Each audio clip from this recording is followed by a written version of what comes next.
कर जइबै हम बाबा दरबार हो।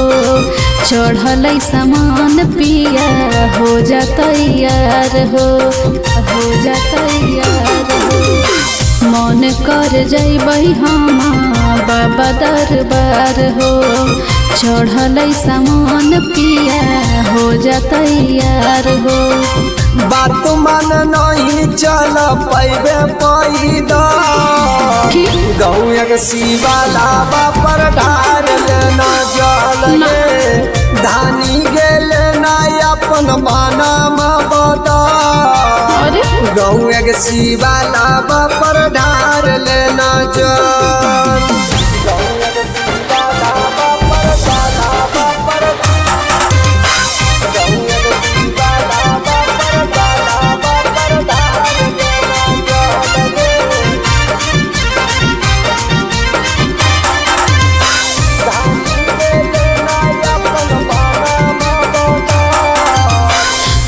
घर के चूड़ी लहठी शंखा पोला नामी पूजा करके राजा हो कि नतियल दामी दामी, नतियल दामी दामी।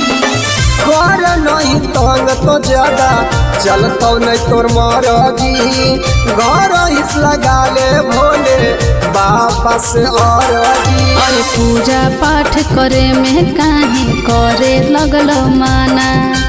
अब नहीं चलत हो तो हर कमनो बहाना।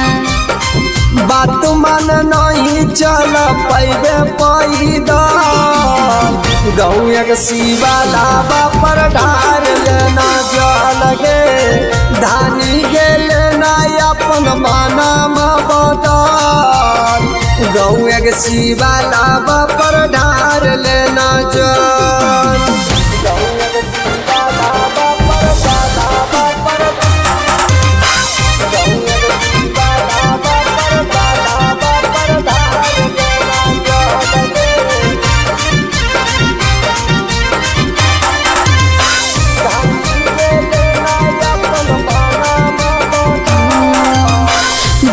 दाना रुपया राजा बनना कंजूस हो। पूरा करथिन बाबा सब रहब तू खुश हो, रहब तू खुश हो।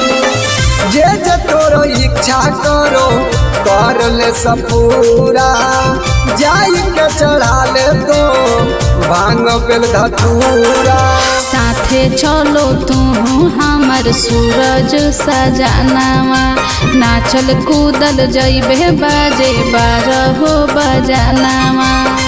बात मन नहीं चल पैबे पैदा गौया शिवाला पर ढार लेना जल गे धानी गेल ना अपन माना बता गौया शिवाला पर ढार लेना जल।